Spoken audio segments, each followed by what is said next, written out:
Good evening, everyone. Thank you so much for joining us on World Awakening tonight. And let me straighten my shirt out so that everything's backwards. Everything is backwards in cyber world, and it's just weird. But anyway, thank you so much for joining us. And tonight we're going to have a decompression session. And before I introduce my star sister, DeRousse, who I'm sure most of you know, she too has a show called Mystical Awakenings on Thursday nights here on KGRA. And she and I have been thick as thieves for a very long time. And we're going to do an event together at the end of April. And so we're going to talk about that. Yeah, the Mystical Weekend Retreat up at Houghton Lake in Michigan, which will be the first and only time I have traveled in a very long time, but I can't not be a part of this. And I know that's a double negative, but I have a degree in this language, so I am allowed to abuse it as I see fit. Okay, that said, I have to apologize to all of you who were waiting for a live show last Friday night. And I just explained what happened.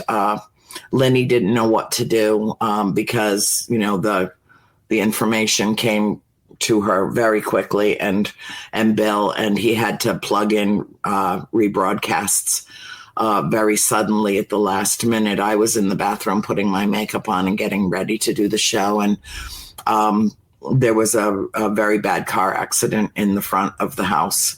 And my sister Christine started screaming for me to come now, grab a blanket, come now. And there was a woman that was walking on the street, and she had her little chihuahua in her arms. And there was a beautiful dog that was a stray that was following her. And she crossed the road, but the dog didn't make it in time. And some fucking maniac that drives in front of this house hit that dog. And she landed in the drainage ditch in the front of the house. And I went outside, and the woman was sobbing. Our neighbor Suzanne had seen it happen. She came running. Chris and I were out there, and I got down in the drainage ditch, and I just wrapped myself all around this dog and tried to keep her warm. She was in shock. She was a mother dog. She had just had a litter of puppies recently, and and she was out for a walk, and the car that hit her slammed on the gas and just kept on going. So to whoever that was, let there be a special hell to burn in. It was traumatizing. It was absolutely horrible. It took 90 minutes this is a very large county. It's the largest county in the state.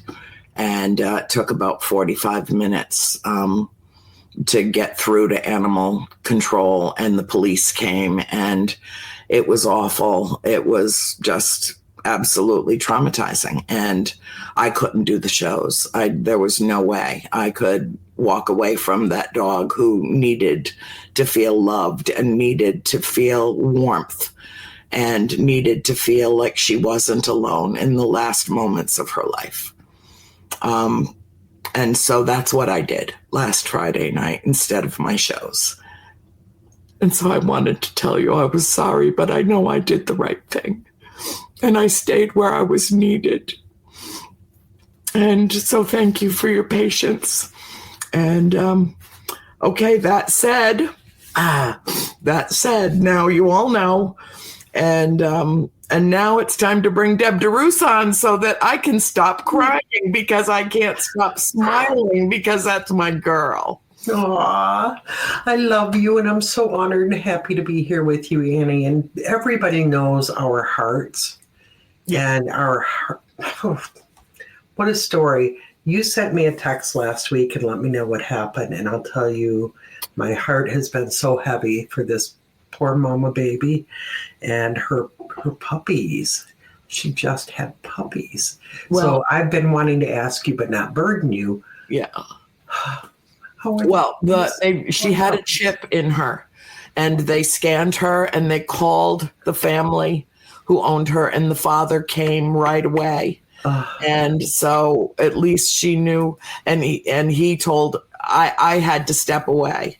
I was just, there were like 5 people out there, and I had to step away. And so I didn't meet him, but he told Christine that the babies had just been weaned. The puppies had just been weaned. Thank goodness. That they would find very good homes for them, but there was no saving her. Her internal injuries were beyond anything that could be done for her. And she was still alive when they took her, but they were taking her to euthanize her because there was no saving her.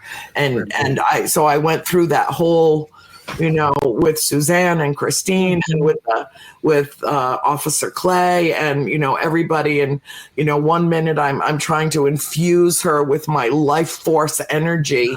And, 1 minute I'm praying for her to live. And the next minute I'm praying for her to die so that she's out of pain. And it was just absolutely horrible.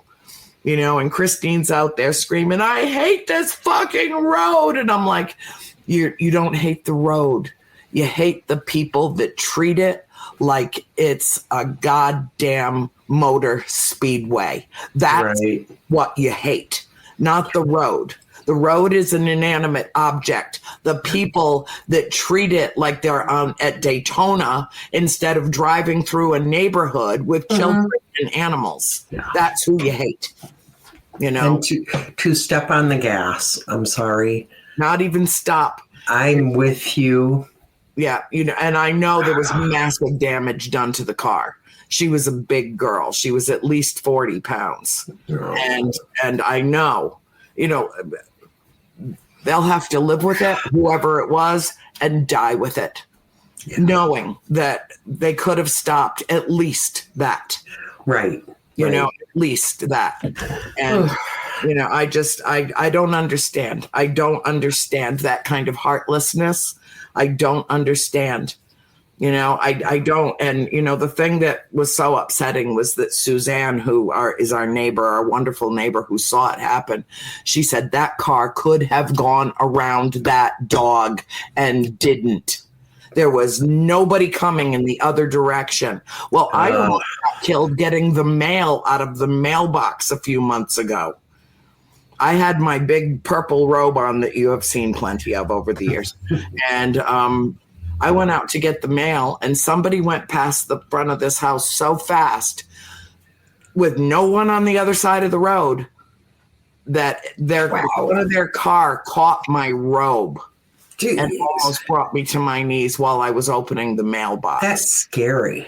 Yeah. Yeah. So Christine wants to sell the house and move us out to, someplace where we don't have to see this. We don't have to be subject to it. We don't have to live in an environment where people are I want to take a can of spray paint, which I know is against the law. It's the only thing that has stopped me. And just spray paint messages all over this road. Slow. Or put in speed bumps or do something. They won't do anything like that. And because we're outside of the city of Villa Rica proper, we have to rely on the sheriff's office. Well, they're in Carrollton. That's a 40-minute drive away. Oh, dear. For anything that we might need. Anything that we might need. Yeah. So, basically we're on our own. And, I had a decision to make, and it wasn't a difficult decision. And my decision was to stay outside and lay in the draining ditch with the dog. That was the right thing for me to do. Absolutely. Bless you for that, for that poor baby and even for your heart, because had Gil gotten the best of you and you said, I have to do a show, you would have been so upset with you. You couldn't have done it. I couldn't have done it. I know you too well. It took everything I had just to call Bill, just to tell him, put reruns in immediately. I cannot. and he took care of it. And, zippity doo-dah, Bill. I mean, he's producer extraordinaire, man behind the curtain. Thank goodness. And I canceled my guest. I reached out to her. Really, I ran in the house. I reached out to him, Lenny, and my guest, Alex, for A World Awakening. And she's going to be on next week. But I knew that I was going to need to address this with my viewers tonight, because it's not like me to just not show from my own show.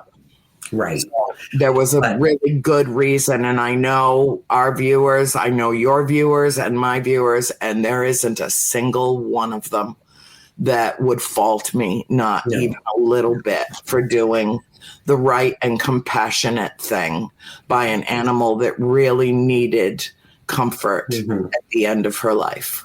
And knowing most of our listeners, I would doubt that any of them out there could say that they would not have done the same thing. They would have done the same thing. I mean, think of the tribe. Really, Deb, think of the tribe, the clan of people that we have built with our little podcasts, Yes. We are blessed. Birds of blessed people. Yes. Yes. Yeah. And that's why we flock together, and why we have been together for how long? 12 years? Oh, yeah, at least that. Maybe longer. It's been a while. It seems like lifetime after lifetime, doesn't it? I know. I just remembered that the first time I laid eyes on you, I just opened my arms and you opened your arms, and we embraced and we held each other and held each other and held each other. And it was a divine reunion. Yeah. A divine reunion. Now I'm going to say something that some people might not grasp right away, but I'm going to say it anyway. And I want them to think about this. You know how we talk about how empathy hurts, compassion hurts. It's easier to just, close that out and internalize and try to, hold your own space for yourself and not feel too much because it's so painful. Yeah. If everything happens for a reason, then this is a very long road. Why did that happen directly in front of this house last Friday night? Because there was somebody in this house that could step in immediately and do everything within our power. Everything within our power. She didn't die somewhere down around a corner where there were no houses and there were no people and there was just a cow field.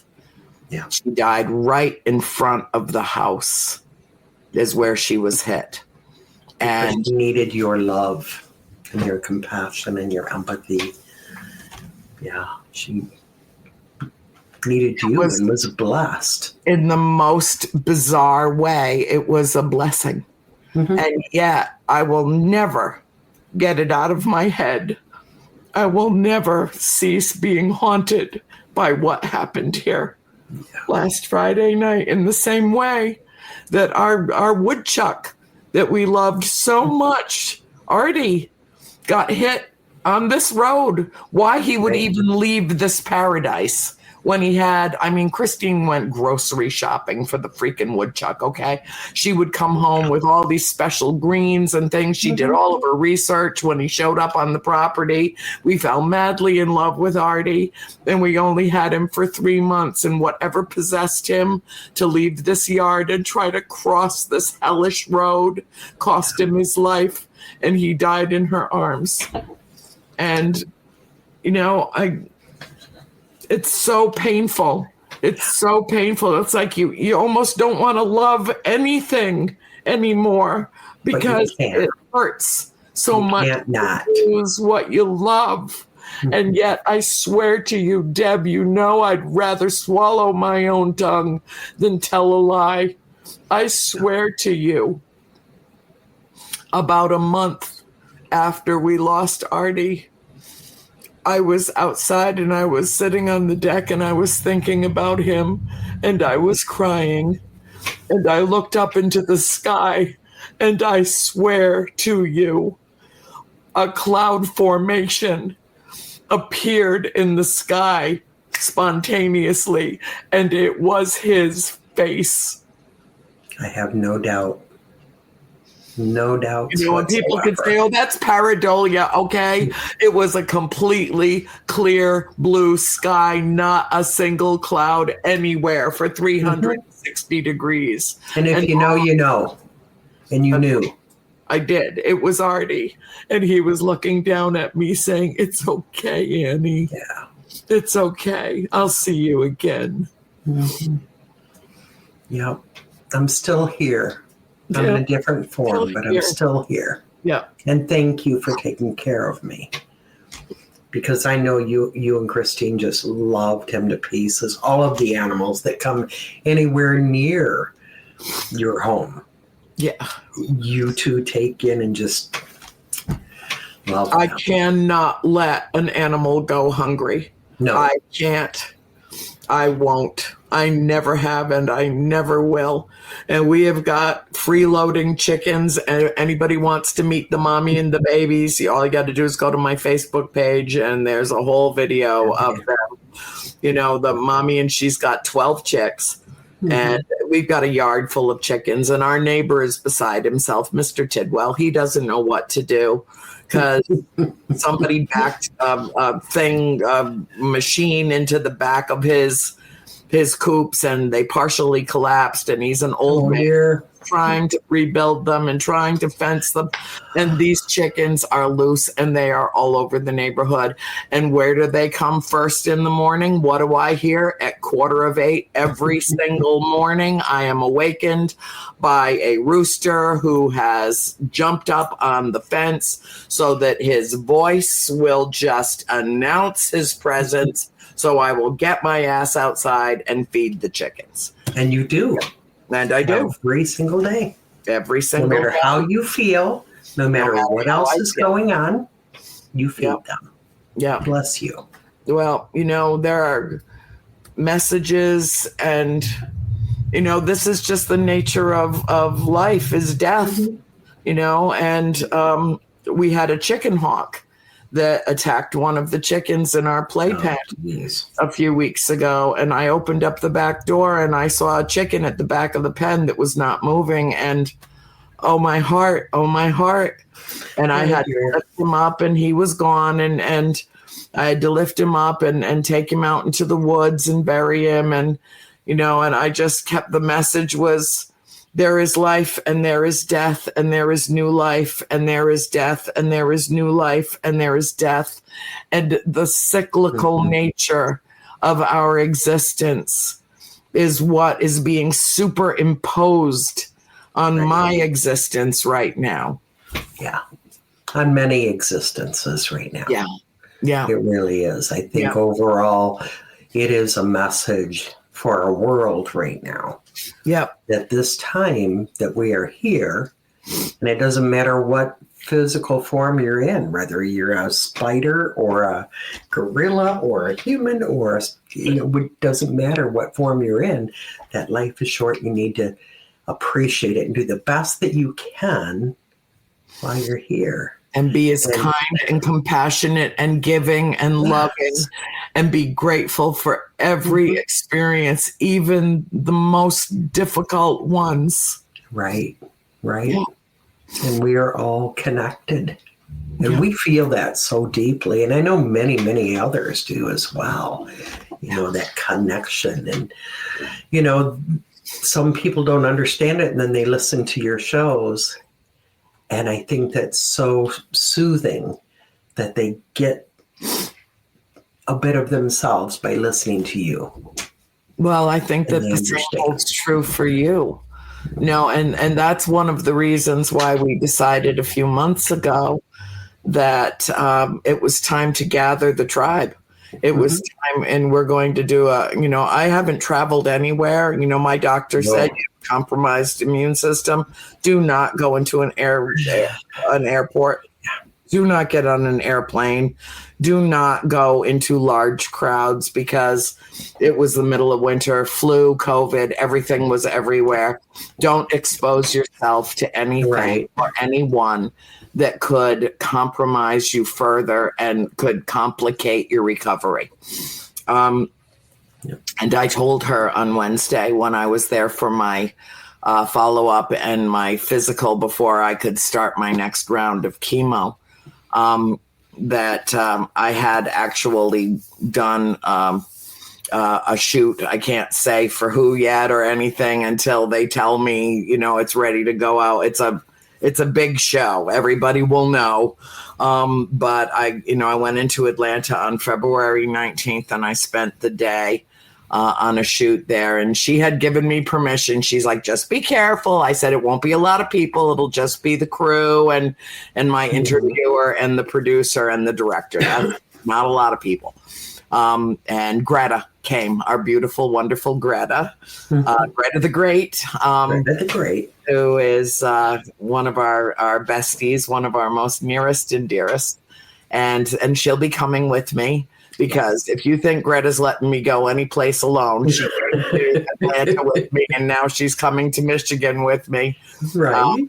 And I have to tell you, I don't think I've ever needed anything the way I need this fast approaching weekend.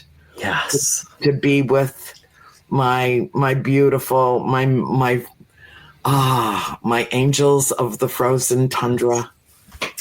Yes, I'm so excited. And there's a big part of me, Annie, I have to say, that is a little paranoid. And, I want to tell everybody we will have hand sanitizer everywhere. We're going to put masks out. And I ask that if anybody has even the slightest cough, even if they think it might be allergies, wear a mask. So I'm a little concerned. I'm a lot concerned. But I know that this is being brought to the surface and brought about for a reason, and it's happening. It's falling right into place exactly when and how it's supposed to. Yeah. So yeah, I really feel this is healing for everybody. Yeah, I do too. And I'm not concerned. And my doctor, when I was with her on Wednesday and she was giving me my results from my latest PET scan, she was top of her class at Emory University Medical School. Nice. This woman is a badass cowgirl. Okay. Cool. She is. And when she gave me my original diagnosis, it was a grim one. I mean, I called you, I sobbed all through the whole conversation, and she used 2 words: inoperable, incurable.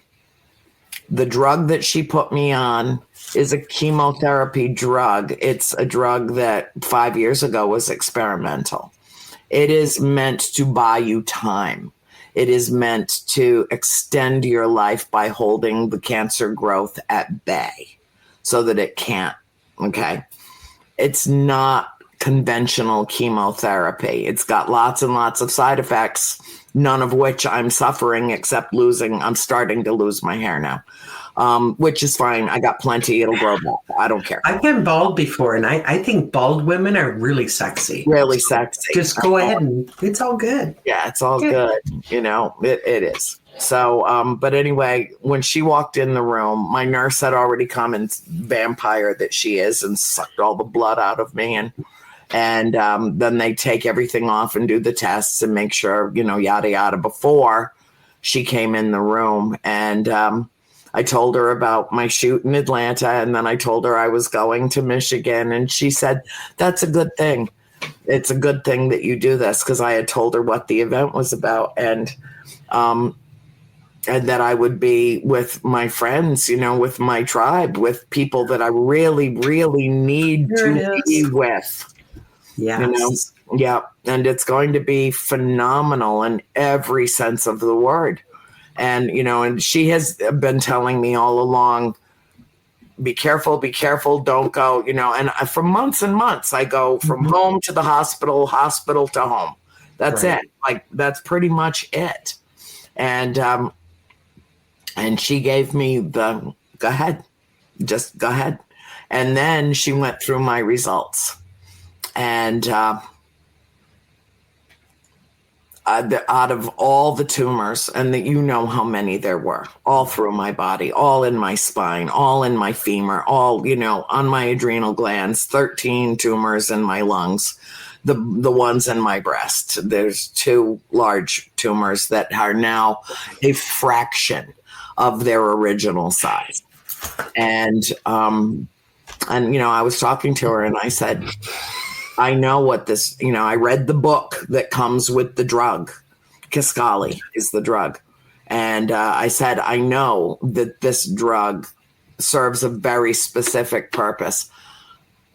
I want you to know that there's more at play here than the medication, and that I need to go to Michigan for this healing retreat to be with my loved ones, with my star sisters.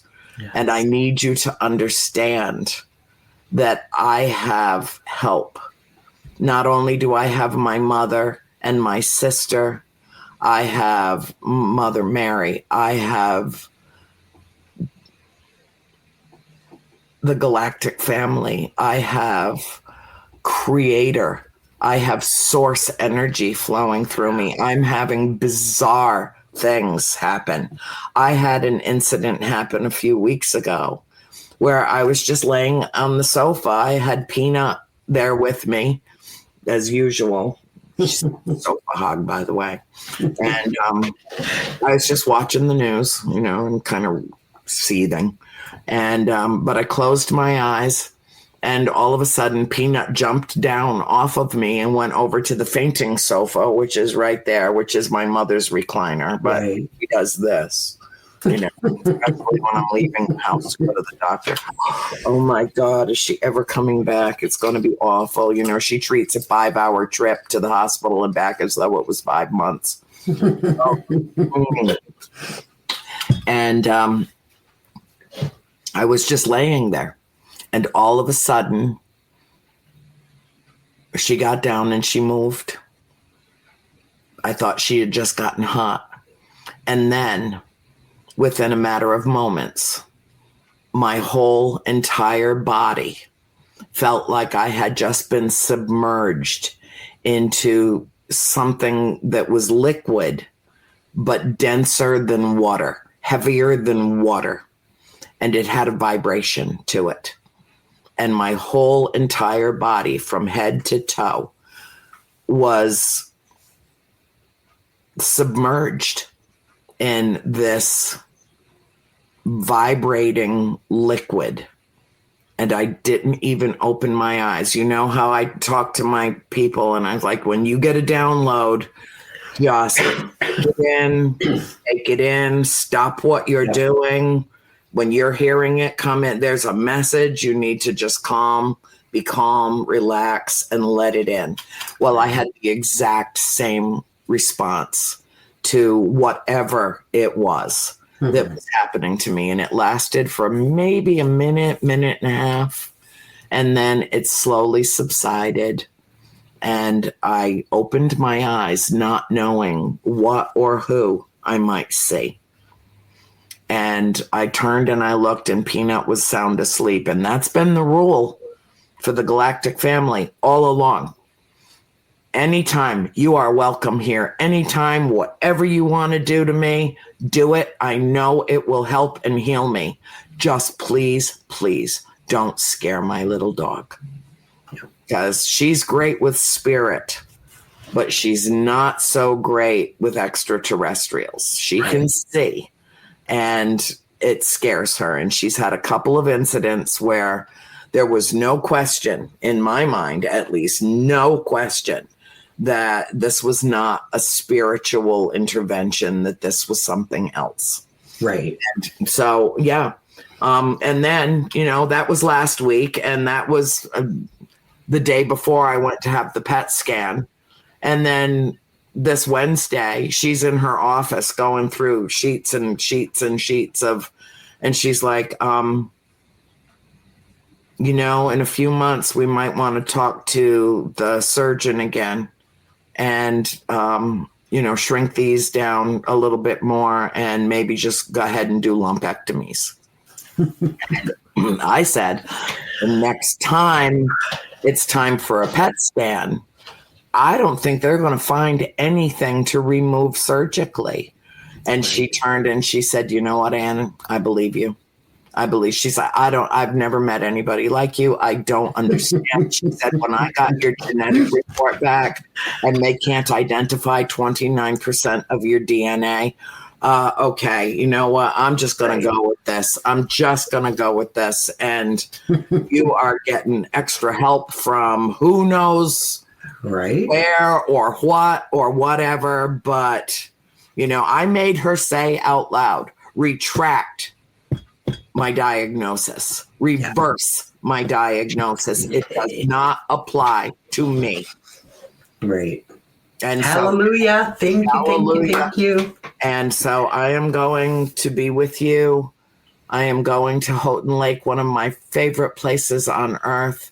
And there will be a serious gathering of the clan. Yes. I mean, we've got people coming in from all over the place for this event. And it's going to be miraculous. It's going to be energizing and healing in every conceivable way. Absolutely. Physically, spiritually, emotionally, in every psychologically, psychically, every conceivable way. Right. And it's going to be what I love, you are the center of the healing circle. But because you are so loving, everybody there will get that healing.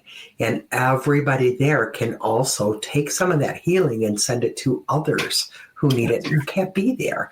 So these types of healing sessions are huge, and they can definitely heal. It's going to be beautiful. And, we're not, anybody that comes, I'm going to tell you right now, every human being is a born healer. Every human being is a born healer. Animals are healers. Yep. We're all born to heal. Some have a passion to do it all the time. I do. Some don't. But that doesn't mean you're not a healer. So everybody will be involved. Yeah. When you're little and you fall down and you skin your knee, what do? As a 3-year-old, we grab our knee, we put our hand on it. Yeah. Why is that? Yeah. We're healing it. Yeah. And then what does mommy do? She kisses it better. Yeah. Because that's healing. It's touch. It's love. Yeah. It's putting that energy into it. Yes. Exactly. So everybody will be involved in this. And I want to tell you, Friday, Tim Rian cannot be there. I believe it's Friday. Saturday, he will be there. So that's wonderful. The Saturday circle, and we'll do healing circles both days. Right. These are going to be massive circles healing. But Tim will also be involved. So I'm double pleased with that. And people that don't know, Tim is a dear, dear, dear brother to us. We love him so much. And he is also dealing with breast cancer. He's doing well. He's in recovery, but he's not in remission yet. But we're working on it. Yeah. So I'm very excited. There will be more things going on too. It'll be very uplifting, as you said. People get to see you. I cannot tell you how many people have said, I can't wait to hug Annie. Everybody's dying to get their hands on you. So be prepared. I am so prepared. I am so ready. And then of course, Greta's kind of like a mother hen to me. Oh yeah. Kind of like my mother hen in the backyard, except that I'm just the one baby and the mother hen here has 12. Right. Which are so cute. Go to my Facebook page, look at the video. They're so adorable. Freaking chickens. And Christine's like, oh God, I wish they would go home. I'm like, Mm-hmm. maybe they think they are home. Maybe they've gravitated to this couple of acres of land because it's so beautiful. And the lady in the purple robe brings them seeds every morning. And she's like, yeah, Anne, I know. If you stop feeding them, they'd stop coming. I'm like, I can't not feed them.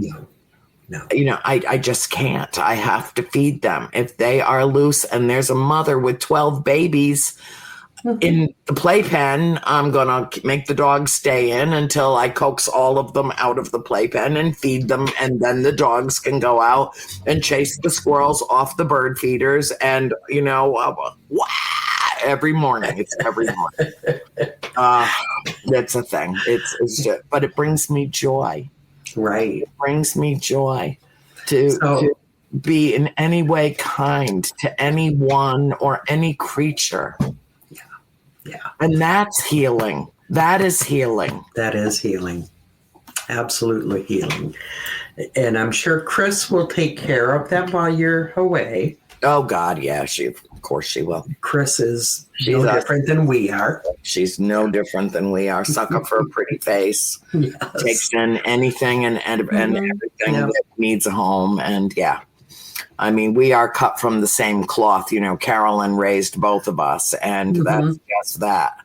So, yeah, it's, well, yeah, all of us. I mean, my sister Nancy is ridiculous. I don't even want to talk about everything she saves. And Cindy and April did the same. I mean, we've got Sammy, who April saved before she passed away. And she, in her infinite wisdom, knew to bring him here before she died. And he's had a very long, happy life. And it was hard for him when Mom passed because he was devoted to her as Peanut was devoted to her.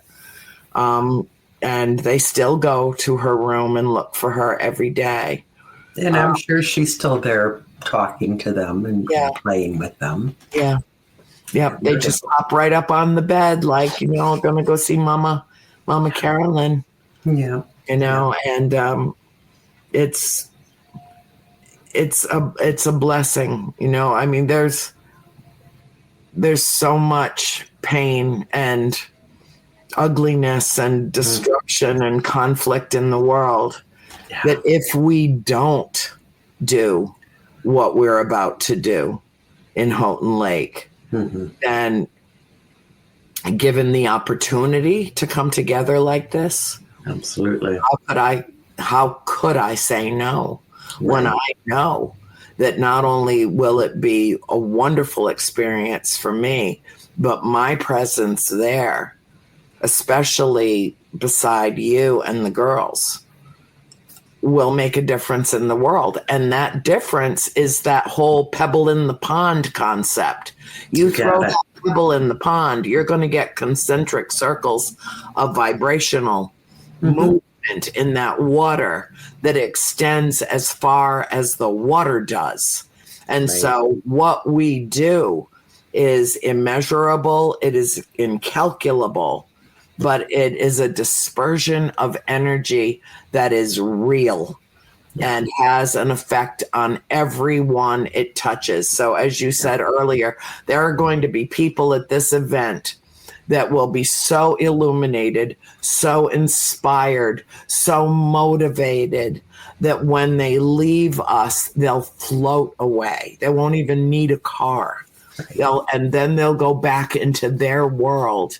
And that light, that beacon, that hope, that promise, that love, that tenderness, that compassion will get passed on to every person they encounter.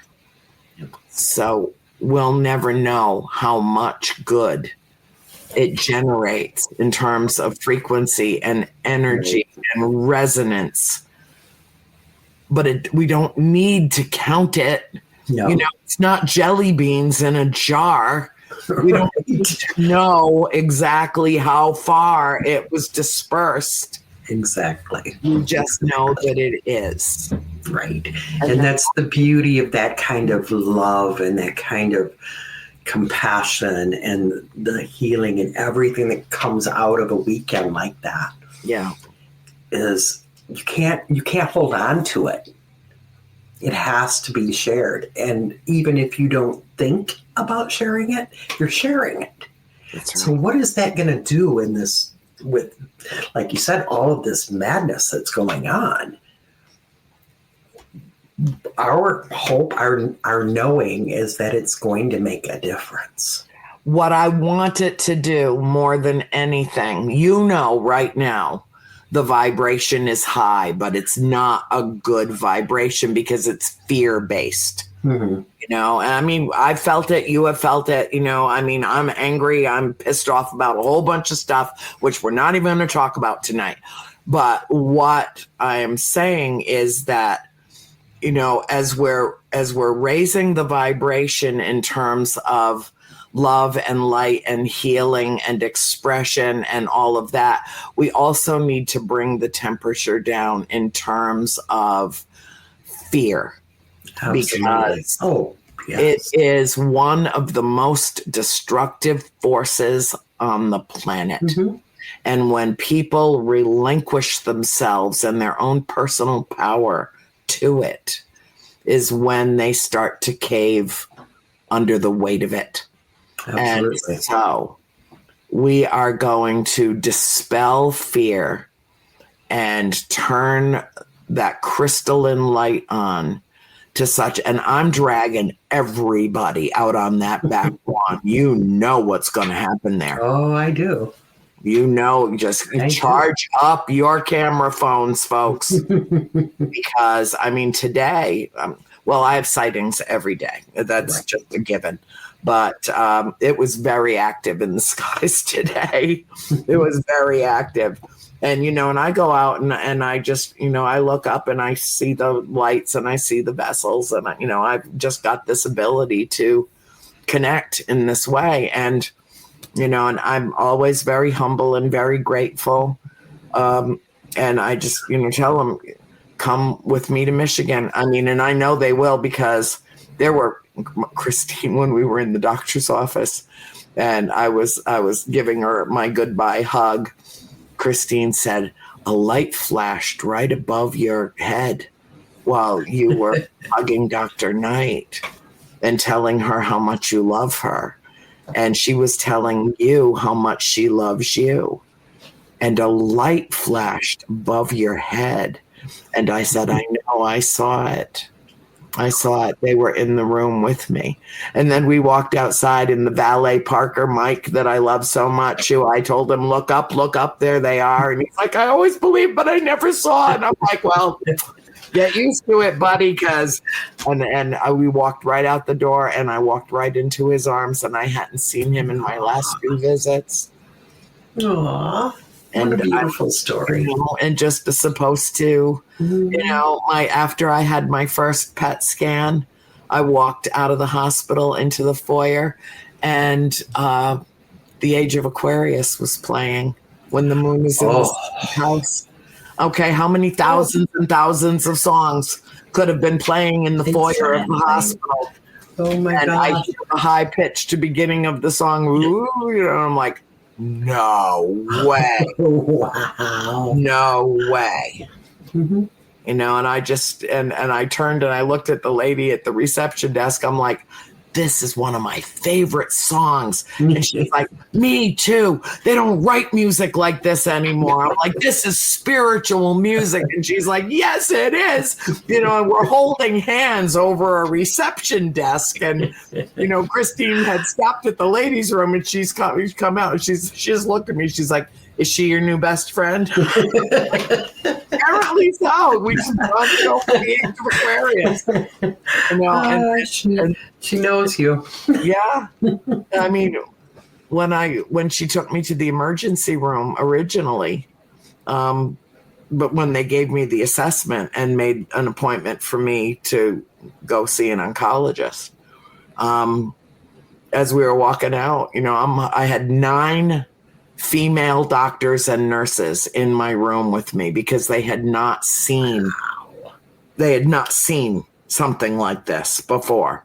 And so the doctor asked my permission if she could show this tumor to basically everybody that was working in the department. I'm like, oh, yeah, sure. Come on in, girls. And as I'm leaving, they were all standing together talking about me in the hallway. And I came out and I'm like, mwah! Thank you all so much. And I walked over to them and I kind of gave them a group hug and they were like, what's going on here? And, Annie is going on. I hear them thinking like, we just gave this woman the worst possible information that we could give her. And she's celebrating us and hugging and kissing us and thanking us. And you could hear them thinking it. Oh, Maria, I know. And my sister just was like, it's just how she is. It's just how she is. Just let her do it. And I mean, I sent them, thank you cards and everything because oh my gosh. Group of 9 women, doctors and nurses, played a part in helping save my life. Yeah. Yeah. Well, bless you for that. I love the comments that you're getting. And I do want to say, Marie and Val are both listening and making comments tonight. And they're part of our group. And we do have announcements to make at the event. I'm not going to give it away now, but you and Val and Jamila and Marie and myself are up to something. Yes, we are. And it's something good. It's something so good. That will be announced at the event. And I'm sure before we leave tonight, Bill will show that info again. And so everybody knows all you have to do is call the hotel number and book a package right there, 989-422-4000. And ask to book a package for the Mystical Retreat weekend. And that covers everything. You get all day Friday, all day Saturday, Saturday night. The rooms are amazing there. Ask Annie. The beds are so comfy. Yep, they are. It's a great place, to stay. But it also covers, you're going to get up in the morning. They have the little breakfast bar and stuff. And then at dinner time, we'll have food brought right to the conference room. So, it's beautiful that we can spend this weekend together. Even in the evening, we'll be, we'll have food and we'll have things to do. We have some bingo going on. We have some karaoke going on. We have beautiful, I can't wait. I'm so excited. A magic craft, and I'm not going to even give it away right now. But we have that going on too. And this is all out of love. Yeah. Everything that whole weekend, Friday, Saturday, and then even Sunday before we all leave, it's going to be a big love fest. Yeah, it really is. Yeah. And it's going to be transformational for everyone that is a part of this. Mm-hmm. And, my intention is for us to do this with some more frequency, not just once a year. This will be my first time being able to attend this week because I'm not booked for anything else, because I'm not going anywhere else. I'm just doing this. Yeah. But I feel like it is imperative that I be there. And I don't know exactly why. I'm just going to, ride the wave, follow the, my intention is always pure, and that is to give of myself as much as I can.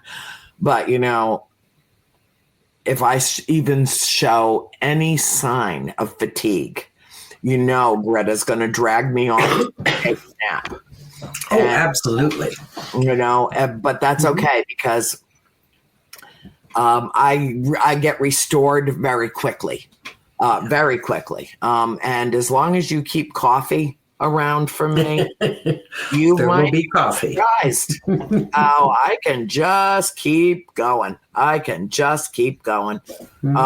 I mean, we've done countless events together. I mean, it's not unusual for me to go 18 hours straight and then crash for a few hours and then get up and do it again. Yeah. I do want to forewarn everyone in advance that there's probably going to be a time when you're going to see me in the breakfast nook in my jammies and my robe. And my absolutely. Yes. Yeah. I see that every year at UFO Contact. I know. Yeah. I love it. I figure, if I'm wearing clothes, shouldn't that be socially acceptable enough? Oh, absolutely. Yeah. And I have to admit too, Annie, a bra is not considered clothes. No, that's absolutely optional. And I am not doing anything to these girls that puts any pressure on them. No.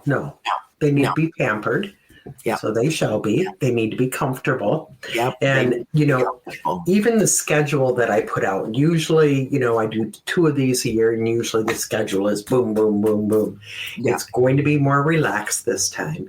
Mm-hmm. And no matter what the schedule says, it's all tentative. It all depends on how you're feeling, how things are going. If we need to throw a pillow on the floor and say, okay, 20-minute nap time, that's what we're going to do. Just like Romper Room. Yes. Bring the magic mirror. I'm so excited about that. And it feels good. It feels good to not have to be firm on that. Yeah, so exactly. This time, it is what it is. We're going to go with the flow of the beautiful Houghton Lake and the waves lapping up against the stone and just wait until we go out in the back with the bowls and the music and the sound and the sky and the singing and the calling and the manifestation of our galactic family right there with us. And I will, do my third eye opening for whomever wants it, and sometimes people, they just want it again just because, it's not that it didn't work the first time. They just want more. And what I'm there for to do. So, all right, Bill's throwing us off the air. I know. Darn that Bill. Good thing we love him. It is. He's amazing. He doesn't understand that, time is an illusion. Right. But we do have a limited illusion to work with. World Awakening. We have to be earthly during this. We have to be earthlings tonight. Oh, God. But yes, we will be together in a matter of just a few weeks. And it will be sublime. It will be literally heavenly. And so I so look forward to wrapping you in my arms. It's been too long, my darling. Can't wait. And we invite everybody, just call the number. If you have any question, reach out on my page or to Linny and, or Deb, just reach out if you need the number and we'll post it. We'll continue posting it. And, I'm sure there's a few rooms left. I know we've got a lot of people coming, but let's just, let's go. Big hotel. Yeah, it's a good sized hotel. And bring a bathing suit. Bring a bathing suit. Yeah, there is a small water park. Yep, and we'll do some, we'll do some healing in the water. It'll be great. Okay. So I love you all. Thank you for joining us tonight, Miss Deb DeRousse, love of my life, star sister of mine. I will see you soon, and all of you remember the message is consistently the same. Be the change you wish to see in the world. Be the change that you wish to see in the world. Be the beacon of hope. Be the light you seek. I love you all. Good night. Good night.